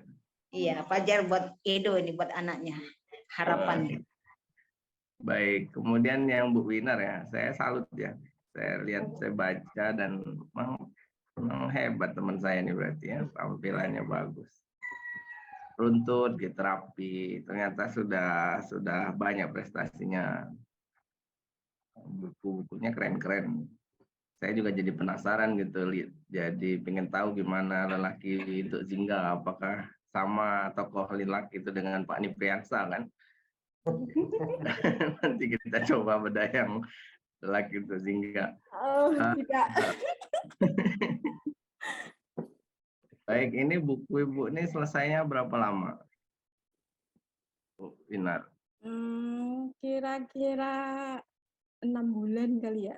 6 bulan ya? Karena setelah rilis yang Lelaki untuk Jingga itu Januari, terus ada yang Meminang Lelaki untuk Jingga itu, kemudian di Wattpad itu harus dihapus karena perjanjian dengan publisher kan, dengan penerbit kan. Jadi dihapus, saya mulai nulis lagi, itu Asmores Cappuccino, selesainya di Pinang lagi, sampai Juli kalau nggak Juni baru terbit ini buku. Selesai. 6 bulanan lah. Nah terus 6 bulan. Terus selesai Asmores ini saya menggarap yang ketiga tadi, yang Kayisha. Itu kayaknya hampir 2 tahun belum selesai, belum ending karena itu kayak lebih berat dan harus riset juga karena di situ saya pingin konflik atau intinya tuh lebih berisi begitulah. Jadi harus banyak riset, harus nggak bisa sembarangan, walaupun fiksi ya, tapi kayak harus make sense kan, harus masuk akal kan dibaca untuk pembaca. Dan tadi karena harus ada nilai-nilai moral yang harus mau disampaikan itu, jadi harus nggak bisa sembarangan, harus banyak baca, harus banyak riset dulu. Jadi untuk yang Kayisha baru sampai bab 16. Banyak babnya ya? Kayaknya bakal banyak. Baik. Kayak yang Kayisha itu emang kayak, kan yang kedua itu yang Lelaki untuk Jingga sama Asmores itu kan fiksi yang romance biasa, tapi kalau yang Kayisha itu saya mengangkat tentang kehidupan di pesantren, dikombin sama ya begitulah. Silahkan dibaca. Baik, ini ada pelajaran berharga. Jadi ada cerita fakta, ada cerita tidak fakta, tapi sama-sama menarik untuk dipelajari. Ternyata kita menulis itu nggak usah pusing apa yang ada ditulis, ceritakan saja apa yang ada suka. Gitu. Iya. Mbak Elsa sukanya main WA, WA-nya itu aja diketik jadi buku. Atau Pak Nipriansa berapa kali pergi ke Janji Jiwa, 1 kali Janji Jiwa itu 1 bab. Diskonin. Nongkrong di situ Diskonnya bisa, banyak loh. nongkrong di situ bisa berbab-bab nanti loh. Iya. Baik, terima kasih Mbak Elsa. Itu saja. Terima kasih Pak Kris. Baik, Bapak Ibu peserta webinar, ada yang ingin didiskusikan, dipersilahkan. Acara kita sampai jam 11. Nanti kita masih punya waktu sekitar 20 menit lagi. Ayo, dedek-dedek emas juga boleh, saya menunggu mana dedek-dedek emasnya muncul. Karena penggemar saya di Wattpad itu dedek-dedek emas. Iya, nanti baca ceritanya kayaknya cerita-cerita kisah remaja. Sebenarnya nggak remaja-remaja juga, tapi mereka nggak tahu sukanya. Saling berteman Mbak Winar, saya juga ngikutin Wattpad. Ah iya, terima kasih Bu. Ayo anak-anak, Bunda, ada yang mau tanya nggak nih? Bunda Carla. Bunda Helen sama dengan Bunda Korla. Beda jauh, Pak. Oh, Beda beda. jauh.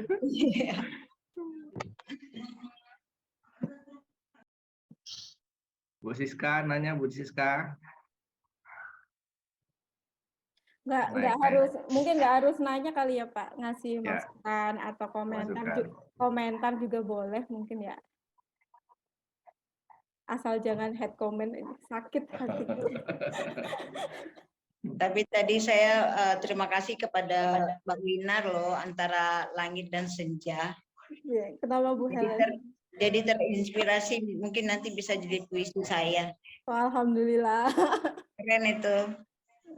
Alhamdulillah. Karena kawan-kawan penulis saya itu banyak yang buat nama pena senja. Jadi nanti saya bisa ngomong ke mereka, aduh senja itu hanya indah sesaat. Akhirnya lebih baik kita cari langit ya. Iya. Terima kasih Mbak Winar, ini masukan yang sangat berharga bagi saya ini. Ya, alhamdulillah Bu. Jadi langit.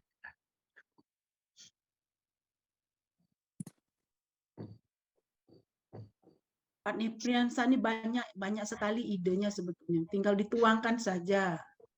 Mau dibimbing sama Bu Winar boleh barangkali Bu Winar izin. Ya Allah. Karena pengalaman, karena pengalaman juga kan, Mak. Iya.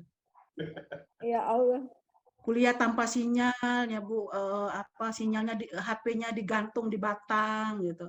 Tapi bisa menghasilkan dokter loh. Oh ya. Boleh ditulis itu, Dang. Iya, sangat bagus itu Dang idenya. Iya. Kebetulan tuh. Bu Winar kan Ya. guru PAUD juga ya, guru RA ya? Ya, saya tuh guru RA Pak. Jadi kalau Sama, saya juga guru PAUD. Ya Pak, kalau melihat kayak CV kemarin suruh ngirim CV itu saya ketawa sendiri kalau suruh bikin kurikulum vitae itu Pak. Background pendidikannya apa, prestasinya apa, kerjanya di apa. Jadi saya suka ketawa. Ketawa sih, random banget ya saya ini ya. Yang random itulah yang menjadi warna-warni itu yang enggak. Ya betul. Tapi katanya memang hidup tuh nggak harus selalu linear biar ada dinamika. Nah itu dia, Mbak Sa banget.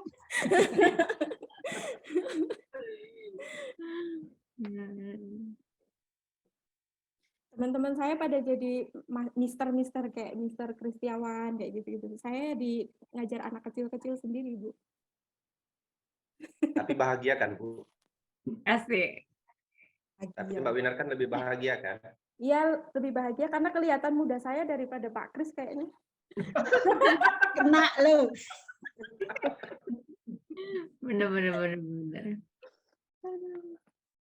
Sorry, Pak. Oke, kalau udah nggak ada mungkin boleh ditutup Mbak Elsa. Kita lanjutkan minggu depan lagi. Oke, kita tutup ya. Apa ada ini kita kesempatan kepada Ibu Helen sama Ibu Winar untuk closing statement atau mempromosikan bukunya. Kenapa kami harus membaca buku yang kita bahas ini? Ini persilakan Ibu Helen dan Bu Winar. Silakan Bu Helen dulu. Baik, terima kasih Mbak Elsa. Jadi ini promosi ya kayaknya ya. Ya, Iya. promosi. Alhamdulillah buku kedua saya ini memang menulisnya penuh emosi ya, karena ini memang kejadian nyata. Dan insya Allah kan saya berani menghadap nanti ke Pak Gubernur, karena mentor saya juga bilang bahwa buku saya ini bagus ceritanya dan kayaknya genre untuk remaja dan dewasa. Dan juga banyak memakai bahasa daerah Palembang. Nanti siapa tahu Pak Gubernurnya senang gitu karena mengangkat bahasa daerah Palembang. Itu. Jadi di dalamnya yang jelas banyak pesan yang disampaikan, pesan moral tentunya, bagaimana kesabaran seorang istri yang ditinggal tiba-tiba kan, dia kan nggak tahu bagaimana kondisi suaminya, kok ada polisi datang ke rumah, ada apa dengan suami saya, ditinggal begitu lama bertahun-tahun sampai dia melahirkan juga tidak ada suami di sampingnya, sampai ditinggal lagi suaminya meninggal dalam kondisi yang mengenaskan. Jadi banyak pesan moral di sana, kesabaran seorang istri, dan ya pokoknya di dalam buku saya itu banyak pesan moral yang disampaikan untuk pembaca. Itu saja Mbak Rosa. Ya, baik Ibu, terima kasih. Silakan Mbak Wina. Ya, terima kasih. Closing statement aja. Belajar itu tidak harus selalu dengan buku-buku fiksi atau buku pembelajaran, tetapi semua buku itu memberikan sebuah pembelajaran. Terus silakan kunjungi akun Wattpad saya untuk membaca Esmeralda Cappuccino. Aduh, promo terusan. Ya, Atau kalau mau pesen cetak juga bisa. Silakan bisa kunjungi Instagram saya dengan nama yang sama. Nah, mudah-mudahan apa yang saya tulis itu bisa memberikan impact atau imbas positif kepada semua pembaca. Terima kasih kepada Karinosef Muda Indonesia sudah memberikan kesempatan juga keberanian ini untuk mengetahui sejauh mana sih keberanian saya untuk berbicara tentang karya yang saya tulis. Terima kasih Mbak Elsa. Terima kasih Mbak Wina. Terima kasih kita ucapkan kepada para narasumber kita, Ibu Helen dan Mbak Winar. Terima kasih atas sharing ilmunya. Dan terima kasih kepada peserta yang telah hadir ya dari awal hingga akhir. Semoga acara kita hari ini memberikan sudut pandang yang baru yang bisa membangun diri kita. Apabila ada kesalahan, saya mohon maaf. Kita tutup kegiatan ini dengan membacakan hamdalah. Alhamdulillahirrahmanirrahim. Wabillahi taufiq wal hidayah. Wassalamualaikum warahmatullahi wabarakatuh.